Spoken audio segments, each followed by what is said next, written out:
નમસ્કાર દર્શક મિત્રો, ધ લોકસત્તા શોમાં આપનું સ્વાગત છે। રાજકારણ અને કલા જગતના આંતરછેદ પરથી એક મોટા સમાચાર સામે આવી રહ્યા છે। બિહારની લોકપ્રિય લોક અને ભક્તિ ગાયિકા મૈથિલી ઠાકુર આગામી વિધાનસભા ચૂંટણી લડશે કે નહીં તે અંગેની અટકળોએ હાલમાં જોર પકડ્યું છે। તાજેતરમાં જ 25 વર્ષીય મૈથિલી ઠાકુરે ભારતીય જનતા પાર્ટી બીજેપીના દિગ્ગજ નેતાઓ સાથે મુલાકાત કરી, જેના પગલે તેમના રાજકીય પ્રવેશના સંકેતો મળી રહ્યા છે। શું બિહારની માટીની આ લોકપ્રિય કલાકાર હવે લોકશાહીના મેદાનમાં ઉતરશે, અને જો ઉતરશે તો કયા મત વિસ્તારમાંથી?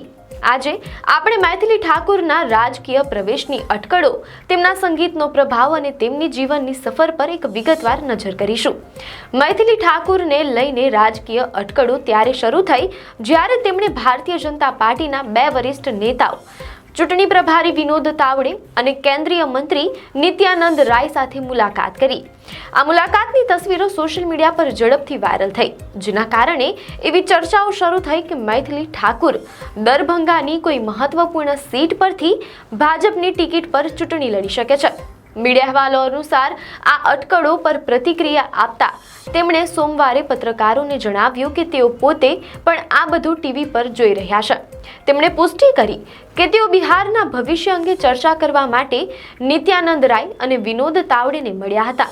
તેમણે ઉમેર્યું કે હજુ સુધી કોઈ સત્તાવાર જાહેરાત થઈ નથી, જોઈએ શું થાય છે।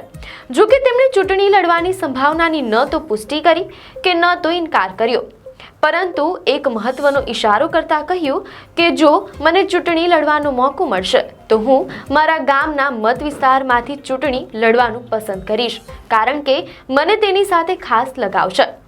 તેમનું આ નિવેદન સ્પષ્ટ સંકેત આપે છે કે જો તેઓ રાજકારણમાં પ્રવેશ કરશે તો તેમનો મૂળિયા સાથેનો ભાવનાત્મક સંબંધ તેમના માટે સર્વોપરી રહેશે। મૈથિલી ઠાકુર માત્ર બિહારમાં જ નહીં પરંતુ સમગ્ર દેશમાં લોકપ્રિય યુવા કલાકાર છે। તેમનો પ્રભાવ સંગીત અને સંસ્કૃતિના ક્ષેત્રમાં ઊંડો છે। મૈથિલી ઠાકુર મૂળ બિહારના મધુબની જિલ્લાના બેનીપટ્ટીના રહેવાસી છે। તેમણે ભારતીય શાસ્ત્રીય અને લોક સંગીતમાં વિધિવત તાલીમ લીધી છે। 25 જુલાઈ 2000માં તેમનો જન્મ થયો હતો। તેમનો જન્મ બિહાર રાજ્યના મધુબની જિલ્લામાં આવેલા બેનીપટ્ટી વિસ્તારમાં થયો હતો।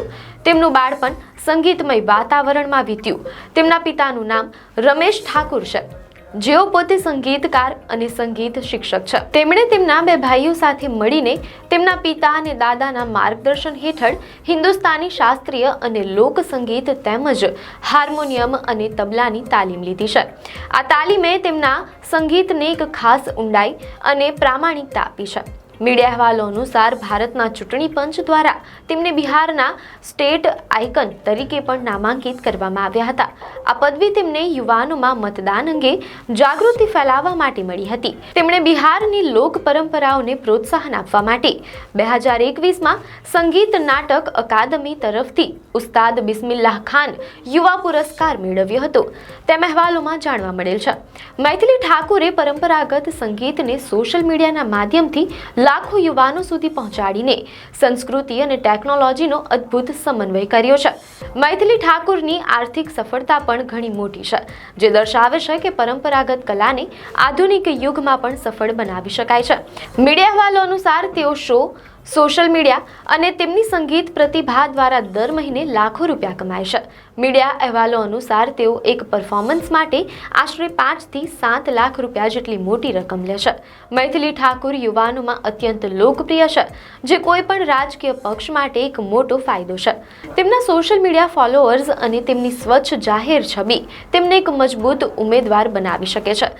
જો મૈથિલી ઠાકુર ખરેખર રાજકારણમાં પ્રવેશ કરે છે તો તેના બિહારના રાજકારણ પર મોટી અસર થઈ શકે છે।